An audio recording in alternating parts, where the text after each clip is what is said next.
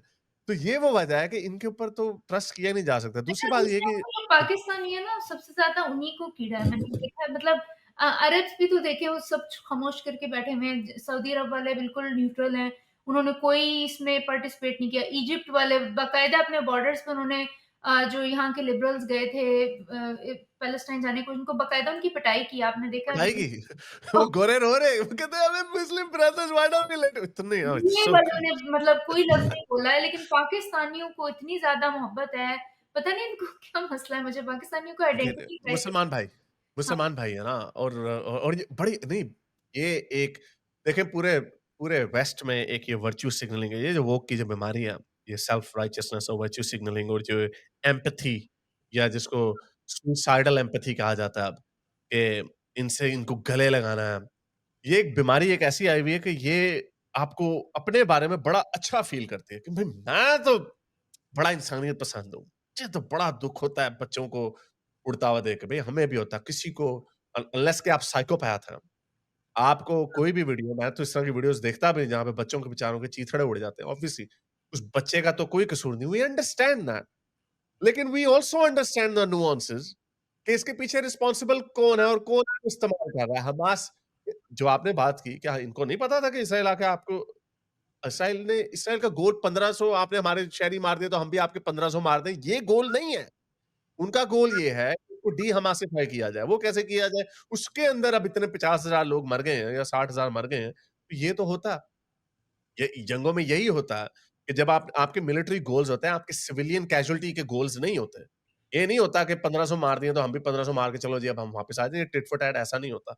तो ये इनकी तो बीमारी जो है वो ये जब इजिप्ट के बॉर्डर पे वो मार रहे थे, तो मैंने लोगों से पूछा कि इजिप्ट वाले क्यों इतनी नफ़रत करते हैं ना? तो पता चला कि हमास उधर भी चली गई थी और फिर उन्होंने जाके उनका कोई गवर्नमेंट को उलटने की कोशिश की, कंट्रोल हासिल करने की, so that's why they. Muslim brotherhood के साथ उनका बड़ा है ना, तो उनको बड़ी उसकी देखिए सिर्फ ये इजिप्ट के साथ नहीं जब सद्दाम हुसैन ने कुवैत के ऊपर हमला किया था, तो जो कुवैत के अंदर कोई मेरा ख़्याल कोई 1 लाख के करीब या कोई 50,000 के करीब फ़लस्तीनी जो थे वहाँ पर थे, तो उन्होंने सद्दाम हुसैन का साथ दिया था। हुँ, क्योंकि सद्दाम हुसैन बड़ा प्रो पैलेस्टाइन नैरेटिव रखता था और उसने जब जंग करनी होती थी तो आपने नैरेटिव भी बनाना होता है ना कि हम इसलिए कर रहे हैं वगैरह-वगैरह। तो उन्होंने फिर वहाँ से भी कुवैतियों ने भी उनको निकाला। ऑब्वियसली जो ऑपरेशन ये हमारे ज़ियाउल हक ने किया था जॉर्डन में, ब्लैक सितंबर मेरा ख़्याल उसका नाम है। क्योंकि जब ये जॉर्डन में बहुत सारे पहले आपको पता है तकरीबन 60% जो जॉर्डन की जो आबादी है वो फ़लस्तीनी है। और हुँ, ये सारी लाइन्स जो है ना ये आर्टिफ़िशियल लाइन्स हैं। ये सारा हिस्सा जो था या तो पहले तो ऑटोमन्स के अंडर था और फिर बाद में जब ये ऑटोमन्स हार गए पहली जंग अज़ीम तो ये सारा ब्रिटिश के कंट्रोल में ब्रिटिश और फ्रेंच के कंट्रोल में चला गया। तो ये जो लाइन्स जो हैं ये जो इसराइल का जो नक्शा है या ग़ज़ा की पट्टी का जो नक्शा है या जो वेस्ट बैंक ये सारी आर्बिट्रेरी लाइन्स हैं। ये सारी उस वक़्त बनाई गई थी। जॉर्डन कोई कंट्री नहीं होता था। हुँ, ये जॉर्डन भी जो इन्होंने बनाया और जो लाइन्स उन्होंने वो रिवर की बनाई, ये सारी आर्बिट्रेरी थी और उस वक़्त भी बहुत सारे जो फ़लस्तीनी थे, वो जॉर्डन में जा चुके हुए थे। बट एनीवे तो ये सारी चीज़ तो ये जो आप बात कर रही हैं, ये हर जगह पे ऐसा हुआ है और ये इस पे आप फ़लस्तीनी को भी ब्लेम नहीं कर सकते। ऑफ़ कोर्स उनका एक पॉलिटिकल कॉज़ आपने बना दिया। इसीलिए हम लोग इसके खिलाफ बोलते हैं कि जहाँ पे ऑस्ट्रेलिया में इन्होंने कुछ 24,000 वीज़े देने की कोशिश की फ़लस्तीनियों को, उसके ऊपर बड़ा यहाँ पे शोर मचा। वो फ़लस्तीनी बच्चों के साथ कोई ऐसा this is not a personal issue. We know के what values are they going to bring. हमने ये दुनिया में देख लिया है, जहाँ पे फ़लस्तीनी नहीं भी हैं, उसके उनके नाम के ऊपर इन्होंने पूरे मगरबी तहज़ीब की धज्जियाँ उड़ा के रख दी हैं। ये फ़लस्तीनियों के ये जो पिछले 2 सालों में जितने तमाशे इन्होंने इधर किए हैं, वो सब दुनिया को कानों को हाथ लोगों ने लगा लिए। तो उस चीज़ से हम डरते हैं कि जहाँ पे पहले ही हमें डर है कि वेस्ट का जो सोशल फैब्रिक है in the name of tolerance and human rights and whatever they want to call it जो सेल्फ राइचियस इनकी वैल्यूज़ हैं, उसको एक्सप्लॉइट करके इन्होंने इसकी सोशल फैब्रिक की धज्जियाँ उड़ा दी हैं। तो मज़ीद बुलाएँगे तो ये तो वही डर इजिप्ट को भी है कि जो कुवैत में हुआ या जो जॉर्डन में हुआ और फिर जॉर्डन से जब वो लेबनान गए तो वहाँ पर भी देख लें क्या हो गया। लेबनान भी आधा डिवाइड हो गया एक लिहाज से प्रैक्टिकली। आधे पे हिज़्बुल्लाह की हुकूमत थी और बाकी लेबनान की हुकूमत थी। तो वो उनको भी डर लगता है इजिप्टियों को, मिस्रियों को। इसलिए वो बॉर्डर नहीं खोलते और एक और बड़ा विकेड इसके अंदर एक बहुत बड़ा विकेड एलिमेंट है, पता नहीं आपने सुना है कि नहीं। वो ये कहते हैं कि हमने गज़ा को इवैक्यूएट इसलिए नहीं होने दिया क्योंकि अगर वो इधर आ जाएँगे इजिप्ट में आ जाएँगे और इसराइल को हमने खुली छुट्टी दे दी कि वहाँ पे हमास के साथ जो दंगे-फ़साद जो जिस तरह उनको बम मारने, जो करना करो। तो इसराइल उनको वापस नहीं आने देगा गजा में। कितना विकेड पॉइंट है हुँ, कि हम तुम्हारी जिंदगियों के साथ खेलने के लिए तैयार हैं, हुँ, लेकिन तुमने ये जमीन नहीं हाथ से जाने देनी। हुँ। तुमने मर जाना है, अपने बच्चों की कुर्बानियां दे देनी, लेकिन जमीन को हाथ से नहीं जाने देना। तो जमीन की वैल्यू, जान की वैल्यू किसको ज्यादा? वही वो जो एक और पॉइंट था कि जो अफ़गानिस्तान में जो हुआ अमेरिका का फेलियर था वो वही है कि मतलब आप जितने मर्ज़ी पैसे फ़नल करते जाएँ किसी कंट्री में, जब तक आप उस कंट्री के लोगों का माइंडसेट ही रिग्रेसिव है, you can not change the mindset, you know?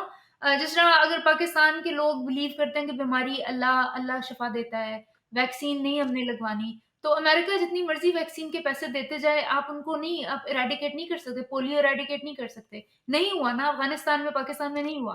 कितने पैसे दिए अमेरिका ने, यूएन ने और बिल गेट्स फाउंडेशन और ये वो। तो मतलब यू कैन अमेरिका ने वहाँ बहुत इंफ्रास्ट्रक्चर बनाया, बड़ी कोशिश की, लेकिन अब वो लोग ही अंदर से करप्ट हैं, लोग ही वो एक-दूसरे को उन्होंने सिविलाइज़ेशन देखी ही नहीं। You can not impose civilisation on them. America ने अपनी तरफ से बड़ा एक गवर्नमेंट खड़ी की, उनको ट्रेन किया आर्मी को और जब वो वहाँ से निकले तो वो पूरी कोलैप्स हो गई because they were so like um, primitive, हाँ, और जब बैकवर्ड, अमेरिका है, वहाँ पे स्कूल्स नहीं थे, वहाँ पे रोड्स नहीं थी। जब वो अनसिविलाइज्ड। हाँ, इसमें बड़ा गुस्सा चढ़ता है इनको, बड़ा गुस्सा चढ़ता है। आपने आप सिविलाइजेशन का वर्ड, वो एक जवाद हाशमी उसका नाम है, उसने भी मुझे ताना मारा, तुम सिविलाइज का वर्ड आप इस तरह यूज करते हो जैसे बाकी के लोग कमतर हैं। ये इंसानों की पर्सनली बात नहीं हो रही। आई डोंट केयर कि आप अगर अफ्रीका में सारी दुनिया से लोग जा रहे होते हैं अपनी जिंदगियों को बेहतर करने के लिए, आई वुड हैव सेड कि ठीक है, वो जो मर्जी मुहरकात हों उसके पीछे, लेकिन आप सिविलाइजेशन का अंदाजा ही यहाँ से लगाते हैं कि किसके पास रनिंग वाटर है, किसकी क्वालिटी ऑफ लाइफ बेहतर है, किसकी किसकी किसके पास बिल्डिंग है, कौन स्पेस में जा रहा है, यही मैट्रिक है। इस अफगानिस्तान एक एक ट्राइबल सोसाइटी है, एक बैकवर्ड सोसाइटी है, और ये वो बैकवर्ड सोसाइटीज पे आप जितना मर्जी पैसा लगा दें, जैसे अमेरिका ने लगाया, और जो आपने बात की, मैंने ये ये बात सबाहत से भी मैं यही कह रहा था कि जो जब सोवियत यूनियन छोड़ के गया था, मुझे याद है मैंने एक जंग अखबार पढ़ा था जब ये 2001 जंग हो रही थी, उससे पहले, क्योंकि ये आर्गुमेंट दिया जा रहा था कि दुनिया का सबसे अमीर मुल्क दुनिया के सबसे गरीब मुल्क पे हमला करने लगा है, अब अमेरिका अफगानिस्तान पे। उस वक़्त पूरे काबुल में एक ट्रैफिक लाइट थी, हुँ। और आप वैसे भी देख लें, क्योंकि खाना जंगी 10 साल हुई थी, बिल्डिंगें तबाह ये वो, और जब ये अमेरिका छोड़ के गया, तो देख लें काबुल कितना डेवलप्ड है। या मैं तो ये देख रही थी कि कराची में मतलब यहाँ की जब यूँ ऑर्गेनाइज़ेशंस यहाँ पे जाती रहती है ना वेस्टर्न कंट्री से, तो वहाँ पे वो जो देखते थे लोग हाथ ही नहीं धोते थे। उन्होंने सोप्स बाकायदा दिए, लोगों को एजुकेट किया। लाइक लिटरली बाहर से आके लोग आपको सिविलाइज़ करने की कोशिश करते रहे लेकिन they couldn't change you. You are still there और सिविलाइज़ तो ये कंट्रीज़ हैं। आई थिंक फिलॉसफी हैज़ बड़ी फिलॉसफी के बहुत फ़ायदे हैं। आई मीन जो वेस्टर्न डेमोक्रेसीज़ की भी जो बात की जाती है, जो वेस्टर्न सिविलाइज़ेशन की जो बात की जाती है, उसकी इनिशिएशन ग्रीक सिविलाइज़ेशन से की जाती है, और जिसकी सबसे बड़ी बात जो थी, वो ग्रीक के जो फिलॉसफर्स थे, उनकी उनकी वजह से कहा जाता है, क्योंकि फिलॉसफर्स ने ही डेमोक्रेसी और जो जो ह्यूमन अंडरस्टैंडिंग है, ह्यूमन बिहेवियर की, सोसाइटीज़ को हम साइंस से नहीं चला सकते। सोसाइटीज़ के लिए हमें फिलॉसफी चाहिए, क्लैरिटी ऑफ थॉट चाहिए। So in my view Buddha was an amazing character, या एक शख्सियत थी जिनकी वजह से एक इंडियन सिविलाइजेशन में उनका बहुत बड़ा हाथ था। So I do understand, I do value their input, लेकिन जो सिविलाइजेशन की जिस सेंस में मैं बात कर रहा था, I to me Buddha was a civilized person, I am not disagreeing with that. लेकिन जो कॉन्सेप्ट उसमें वहां पे ये बात हो रही थी कि हाथों से चावल खाना, फॉर एग्जांपल, ओके। उसमें हमारे जो इंडिया के लोग हैं उनको भी बड़ा मेरी इस बात पे गुस्सा चढ़ा। फिर अब you can do whatever you want, लेकिन अब आप व्हाइट हाउस में फर्ज करें जाएं, मोदी जी जाएं वहां पे व्हाइट हाउस में, ठीक है, आप अपने कपड़े देसी पहन लें, वो तो ठीक है, वो तो एक आपके आप अपने कल्चर को, कंट्री को रिप्रेजेंट कर रहे हैं, जो जो इंडिया का वो जो वो ड्रेस पहन के जाते हैं, विच इज फाइन, मुझे उससे कोई प्रॉब्लम नहीं है, you don't have to wear a suit and tie. लेकिन अब मोदी जी वहां पे व्हाइट हाउस में जाएं, और सामने ट्रम्प बैठा हो, मोदी जी हाथों से चावल खाना शुरू करते हैं, वो I don't know, I mean, to आपने एक me, वीडियो देखी थी जिसमें वो लड़की जो है चावल मेट्रो में खा रही है? oh yeah, वो तो बहुत सारे इंडियंस भी उसपे गुस्सा कर रहे थे। I that mean, is uncivilised I mean yes, that is, yeah, so yeah, yeah, you yeah. You have to agree on certain things या सर्टेन स्टैंडर्ड्स होते हैं, सर्टेन एटिकेट्स होते हैं, आपने बिहेव कैसे करना है। वरना आप लुंगी पहन के, धोती पहन के भी चले जाएँ, अपनी ऑफिस की बिल्डिंग में चले जाएँ धोती धोती लुंगी पहन के। ये हमारा कल्चर है जी, हम इसको सिविलाइज। तो जो सिविलाइज की जो बहस मैं कर रहा था, वो सिविलाइज का जो स्टैंडर्ड मैं ये बता रहा था कि हम एक ग्लोबल विलेज में रहते हैं, ग्लोबल दुनिया में रहते हैं, जहाँ पर हमारे हमने कुछ सर्टेन नॉर्म्स तय कर लिए हैं, और आज के स्टैंडर्ड्स में हम हमारी सिविलाइज की डेफिनेशन और है। उसको आप ये ना कहें कि जीसस या बुद्धा या जो भी कोई अमेजिंग या एरिस्टोटल आ जाए अपने एंशिएंट ग्रीक रोम में, I would not call it uncivilised in that sense. वो ठीक है, वो अपने हिसाब से अपनी सोसाइटी के अंदर, हर सोसाइटी के सिविलाइजेशन के स्टैंडर्ड्स और थे, और उसके हिसाब से ठीक है। मैं आजकल के इधर बात करूंगा, न्यूयॉर्क की सबवे में आप बैठ के हाथों से चावल खाने लग जाएंगे। I am sorry, this is a very primitive, backward and disgusting behaviour. या आई थिंक ये सिविलाइजेशन, बुद्धा को आप सिविलाइज्ड नहीं कहेंगे, बुद्धा को आप विजनरी कहेंगे, या कोई Yeah, you yeah, he's you a visionary. Yeah, he was a don't he put him in a civilized uncivilized debate. That's different, right? mm, आप absolutely. या सो आई थिंक वो कंपैरिजन शायद रॉन्ग था कि वो सिविलाइज्ड अनसिविलाइज्ड की debate में नहीं जाएंगे, but yes they did change whatever जो भी उन्होंने अपनी दी इंडियन स्पिरिचुअलिटी सिविलाइजेशन के ऊपर उन्होंने एक बहुत बड़ी एक छाप छोड़ी, और वो देखें, बुद्धिज्म जो थी, इंडिया में ओरिजिनेट हुई, और वो कहाँ स्टोइसिज्म चाइना और थाईलैंड और कहाँ तक पहुंच गई, उनका एक, और उससे सिविलाइजेशंस निकली, मजीद सिविलाइजेशंस निकली। एटलीस्ट एक बहुत पीसफुल किस्म का उनका ऑफ कोर्स, टीचिंग्स थी, philosophy was of course, peaceful, it was not about invasion, domination and all that.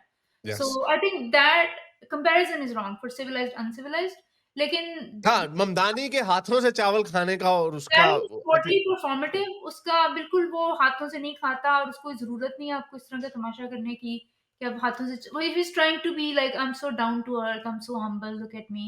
ड्रामेबाज़ी थी, प्योर ड्रामेबाज़ी थी। Yeah. एब्सोल्यूटली, यानी उसने अपनी बात करनी थी, एकदम से कैमरा सेट करके, तो चलो जी मैं हाथों से ज़रा, आई मीन प्योर ड्रामेबाज़ी, and we are expected to respect it in the name of oh cultural हम-आहंगी, या और एक देखें चीज़ जी मुझे बड़ी शेडी लगती है कि I came to US in 2004, it's been 21 years.